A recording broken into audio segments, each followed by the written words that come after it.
Welcome to the Crush Cravings with Confidence podcast. I'm Coach Lisa Callahan, a recovered emotional eater. I ended decades of self-inflicted struggles with food through taking a journey of self-discovery, which revealed the secrets of what was going on underneath the food. Throughout this podcast, we'll explore topics that are rarely talked about, like low self-esteem, lack of confidence, people-pleasing, and decades of self-sabotaging behaviors. Rather than just focusing on the food, we'll dive deeper into aspects of who you are as a person and how you ended up relying on food for comfort to begin with. My mission is simple: to empower women to regain their confidence and prioritize self-love, regardless of the number on the scale. Discover what you've really been craving, and trust me, it's not about the food. This podcast is based on insights shared from the Women's Emotional Eating Community Support Group on Facebook, so be sure to check out the show notes for the link to the group and a complimentary gift just for you. Now, let's dive into today's episode.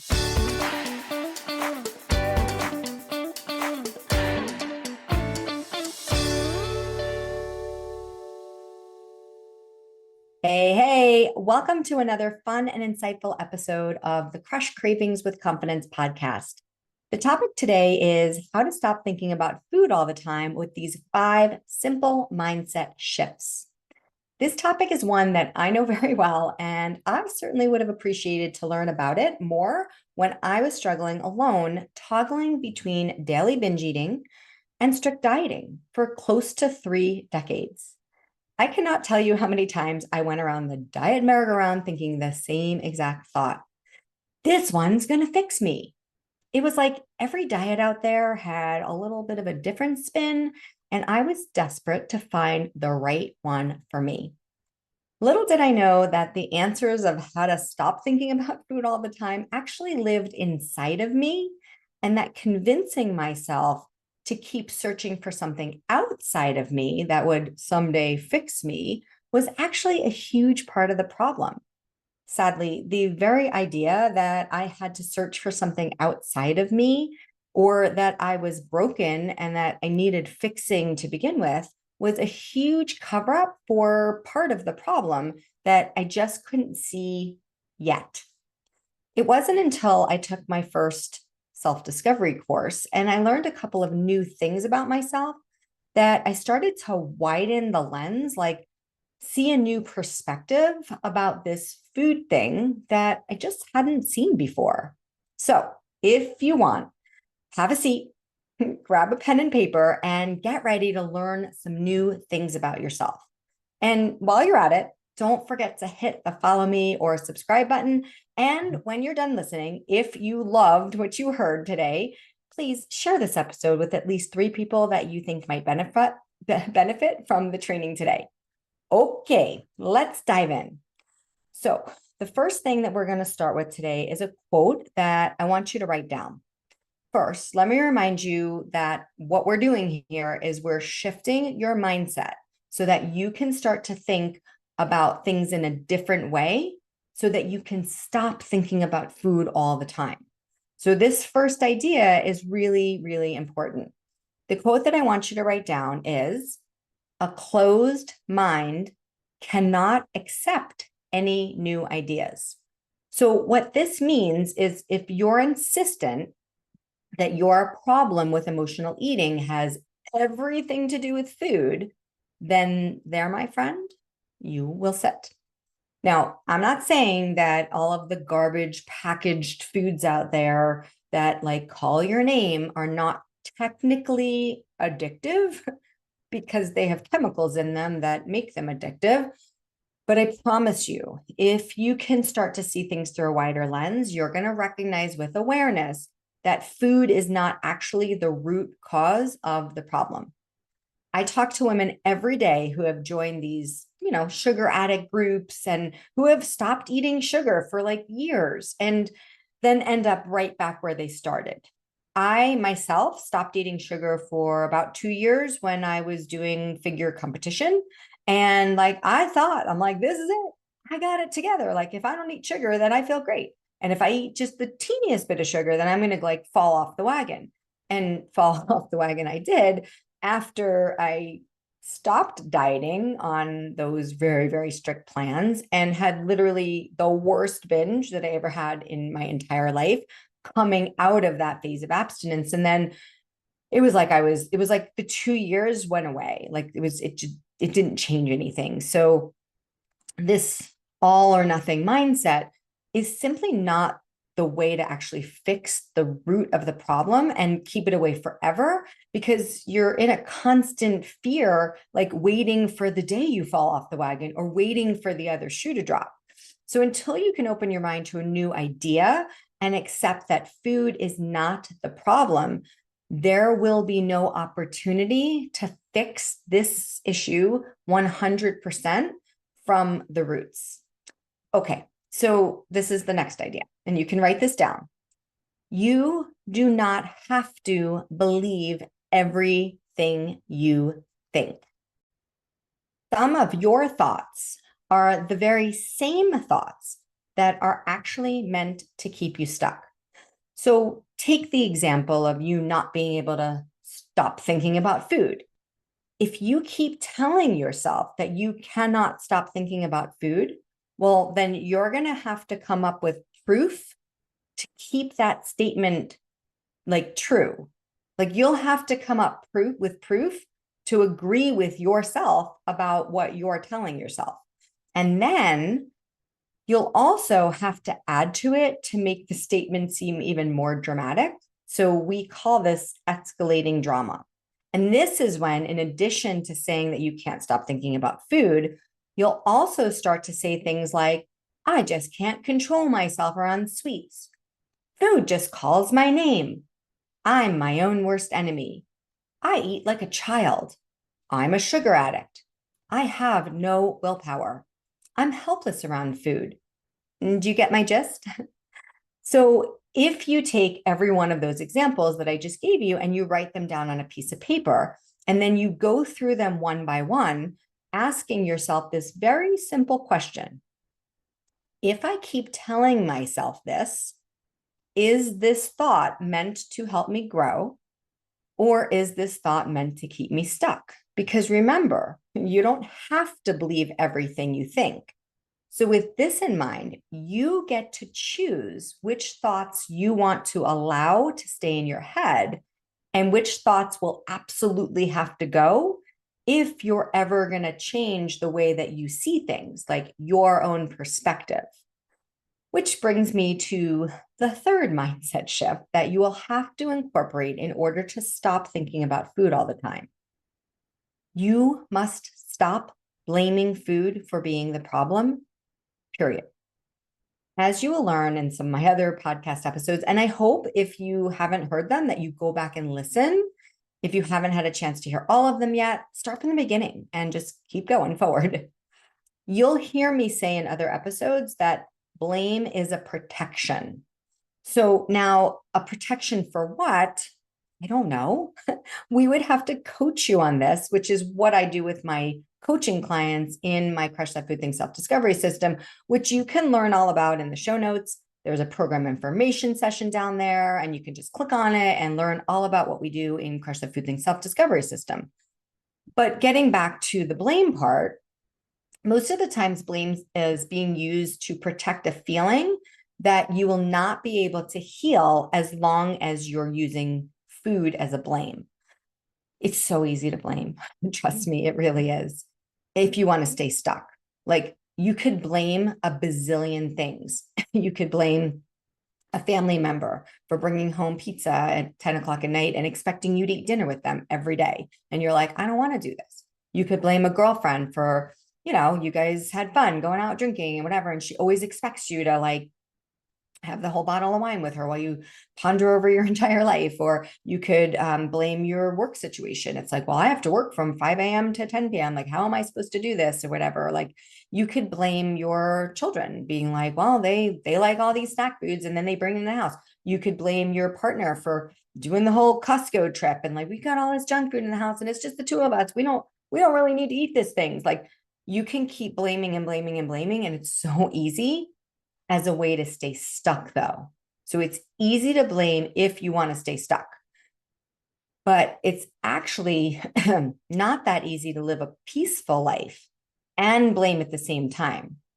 So when you bring that blame in, you're always going to feel like in conflict. You're always going to feel like, I don't know, like there's an unfairness or an injustice or something. So if you want to stay stuck and you want to stay in that space, then blame away. It's totally okay. But if you don't, allow yourself to like think about it from that wider perspective and say to yourself, well, what if I didn't have to blame? Like, what could I think instead? Because what will end up happening is you'll get stuck in between truly being able to feel internal joy and peace and getting upset with yourself for using food to like calm you down after a stressful day, or that you can't like stop things because like, I don't know, your stupid boss just always is insistent on keeping that M&M dish out. Like, and why does he have to do that? Right. So you'll never really understand or apply any attention to like why certain circumstances trigger you. Like, why do things stress you out? How come you feel like you're, in a situation and suddenly you just have to calm yourself down? Or maybe you're just feeling bored and unmotivated and you're like, well, at least food makes me feel alive. So we want to be able to understand things through a wider lens, but as long as you're blaming, game over. You won't be able to do it. So can you see the contradictions here? Because what we have to be able to accept is that if we don't work on changing the feelings, then we won't be able to see things through a bigger picture. And I want to inspire you to be able to think differently. So you're going to write this down. First, write your name. And then write, if I didn't have to blame food for being the problem, what could I think instead? So if I was going to write this down, I would write, Lisa, if I didn't have to blame food for being the problem, what could I think instead? And if we ever work together, I'll be happy to explain why it's important to write things down in a certain way. So you're writing that to yourself, like you're saying, Lisa, if I didn't have to think about food as being the problem, what could I think instead? So it's as if you're asking yourself your own question. And this is going to help you open your mind so that you can stop believing that food is the problem and consider the possibility that food is not to blame for what you're struggling with, period. All right, so moving on.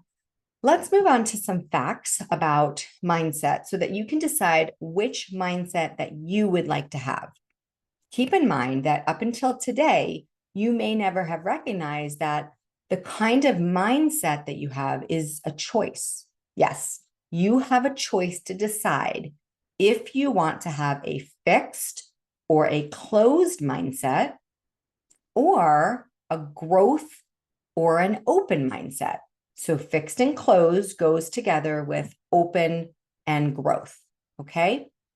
And if we want to even add to that, you can think about it as fear over love or love over fear. So the fixed and closed mindset will go along with a fear-based mindset, like, I can't do anything about it, or like, why is this always happening to me? And it's always like fear-based, or like, what if, or like, I can't stop worrying, and those fear-based things like make you feel like you have to think or behave or respond to yourself in a certain way. So that's a closed or fixed mindset. A growth or open mindset is more peaceful and kind and loving and open, right? It feels less restricted. It feels more free. We can also think about this as the difference between control or freedom. And a lot of people come to me and they say, I just can't get control of myself. I want to get control of myself. And so that is also that same space where you're in a fixed or closed mindset. Control is on that side. Okay, so let me fill you in on the difference between the two so that you can decide which one you want to participate in having, because yes, this is your choice. So you get to decide. Remember, you don't have to believe everything you think. So now you have the freedom to be able to choose what you want to think. And you don't have to believe everything you think. So you can open your mindset to a new idea. All right. So I'm going to sneak in like the tip number 4, because we're going over 5 things. So I want you to write this down. You will always get good at what you practice. So if you are practicing on a daily basis, having a fixed mindset, then you're going to get very good at staying stuck. And if you practice having a growth mindset, then you're going to get very good at discovering new solutions. You're going to get yourself into what we call a solutions mindset so that you can fix these emotional eating patterns that you've developed over time because you've just got good at practicing them. That's all. You get good at what you practice. Okay, so that's tip number 4. Tip number 5 that I want to go right into actually is just to be aware that there's a difference between the fixed mindset and the growth mindset, and that you have a choice of what you want to think.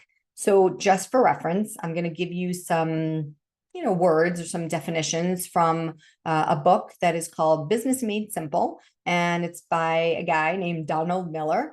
He's a storyteller and he's really super cool. He really sees like the whole mindset as being very like open and being able to just see things through such a wider lens. So this is general information that I'm giving you right now, but you can grab it anywhere. But I got this specific interpretation from his book because I really liked it. It just describes everything really well. And whenever I like something, I always just grab it and I never know when I'm going to use it. Like I wrote these things down, or I like copied this out of his book, and I'm going to read it pretty much verbatim. So that's why I want to give him credit. But like I grabbed this like, I don't know, 5 years ago, right? And I didn't know I was going to be doing this on the podcast now, but I know that everything's valuable. So if you see something that comes across your path and you're just like, wow, like, I don't know what that means, but like, I like it, just grab it, just write it down. So that way you don't know when it's supposed to come out in your life. But like now I'm like, oh, wow, this is awesome that I have this because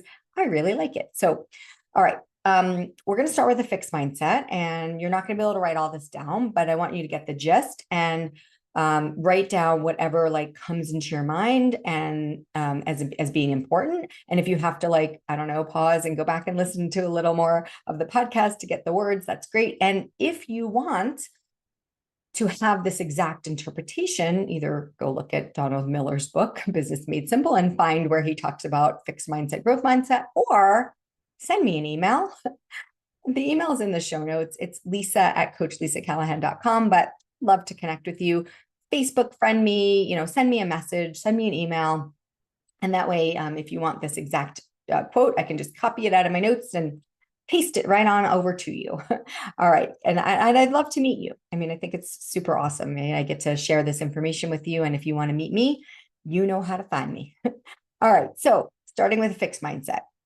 A fixed mindset is a person with a fixed mindset firmly holds the belief that their personality is inherently fixed from birth, and they resign themselves to the idea that there is little room for change. They accept themselves as they are without considering the possibility of personal growth or transformation. Operating within a confined mindset, they tend to attribute most circumstances to external factors rather than taking responsibility for their actions. Admitting fault becomes challenging, and as they struggle to acknowledge their mistakes. Consequently, they may perceive themselves as victims of the circumstance that unfold in their lives. To overcome a fixed mindset, individuals could benefit from embracing a growth mindset, fostering a belief in their capacity for change and continuous improvement, encouraging self-reflection and openness to learning from mistakes can be valuable steps towards cultivating a more adaptive mindset. Okay, so that's a fixed mindset. Growth mindset is individuals with a growth mindset know that they have the freedom to choose their thoughts at any time. They know that their personal traits and their habits can evolve over time. They recognize that it is through their willingness to take on challenges and view mistakes as learning opportunities. People with a growth mindset are open to feedback as they see it as a valuable tool for refining their skills. They actively seek out opportunities for self-improvement, and they understand that success is a result of continuous efforts and learning. By cultivating a growth mindset, individuals empower themselves to overcome obstacles and adapt to change and achieve their full potential. So this is what I was saying before, that like a closed mind cannot accept any new ideas. And if you're insistent on thinking that you can't stop thinking about food, and this is just like done, like I was born with a stamp on my head that said, I will be thinking about food for the rest of my life, then you're stuck in a fixed mindset, and you will have to change that thought in order to make any type of movement for adapting to a new way of thinking. If that thought stays in your head and you're like, I can't think anything else, or you say to me, well, this is true, Lisa, that's great and all, but what else could you think? Because if you just think that's true, remember, A, you don't have to believe everything you think, and B, if you focus on that, you're going to get more of what you focus on. So you're going to have to prove that to yourself, which is where all of those other things that I said, where it's like, I can't be trusted around food, I'm a sugar addict, I eat like a child, whatever, all those things that I was talking about before, those will sneak in and it'll just like escalate the drama of what you're experiencing, which again will keep you stuck in a fear-based, fixed, narrow, stuck mindset, which I don't think is what you want. So this one's the last tip, and I think I've already done 5. So this is your bonus tip now. Write this down. And again, I've said this on other podcasts. There are things that I'm going to say over and over again, and I'm going to say them in a different way. So that way, when it's time for you to hear them in the way that they help you to open up your mindset, you're going to be able to hear them. And then you're going to be like, oh, that's what she's been talking about. And so that's why I say things in the way that I say them. And that's why I say things kind of over and over, but in a different way. So that way you can really decide, like, when are you going to open up your mindset to a new level of awareness so that you will accept the information that I'm sharing with you and open your mindset to be able to solve your problems. So this is the tip. Write this down. All problems are solvable.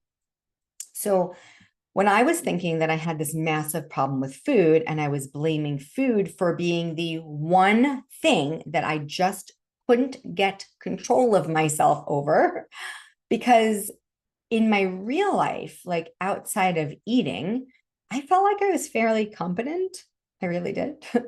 I was driven in my career as a personal fitness trainer, as a nutrition coach. I coached hundreds of athletes over my, couple of decades of working with clients and students. I worked in, camps and in schools teaching nutrition. I worked with athletes. I coached hundreds of athletes, and we even had our own team shirt.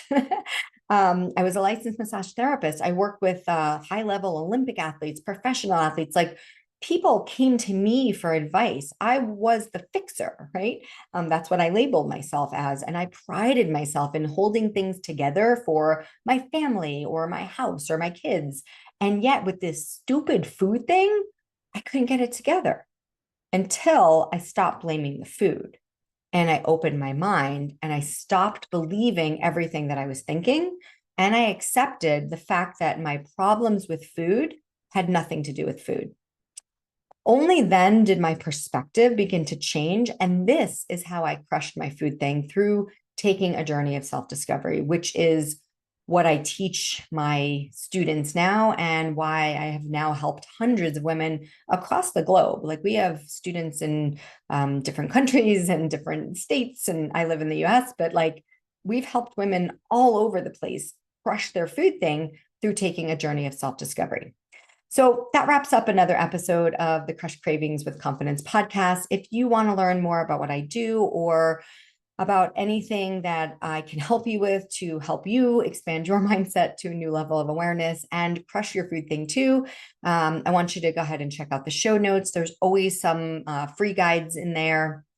There's usually like maybe a link to something special that we're doing, whether it be a masterclass or something that we can help you change the direction of your mindset and help steer you into a new chapter of your life. And so in this week's episode, I believe we're going to have a link for something called the Mindset Reboot Checklist. And we always have an offering of a small course actually called the Mindset Makeover. And it's a 21-day challenge to help you stop eating your emotions. And it just so happens in this month, which we're recording this in August of 2024. So if you happen to be listening to this before August 12th of 2024, just know that we're going to have a masterclass in the Mindset Makeover community that's called the Mindset Eating Meditation Method, which is super cool. And we do that class, kind of every other month. So it doesn't matter when you're listening to this. If you have any interest in joining the Mindset Makeover, that 21-day challenge, that is available all the time. And you'll see the link in the show notes. If, like I said, you happen to be listening to this before August 12th, then you can go ahead and join because you'll gain access to that free masterclass. So, all right, that is all for now. And if you also want to learn anything more about what I do and Crush That Food Thing Self-Discovery System, where we help hundreds of women take a journey of self-discovery, please, again, send me a comment in the link somewhere, whatever, doesn't matter where you're listening, just drop me a comment. And if you just want to chat, go ahead and reach out to me at lisa@coachlisacallahan.com, attention podcast. All right, that is all for now, and we will see you in the next training. Bye now.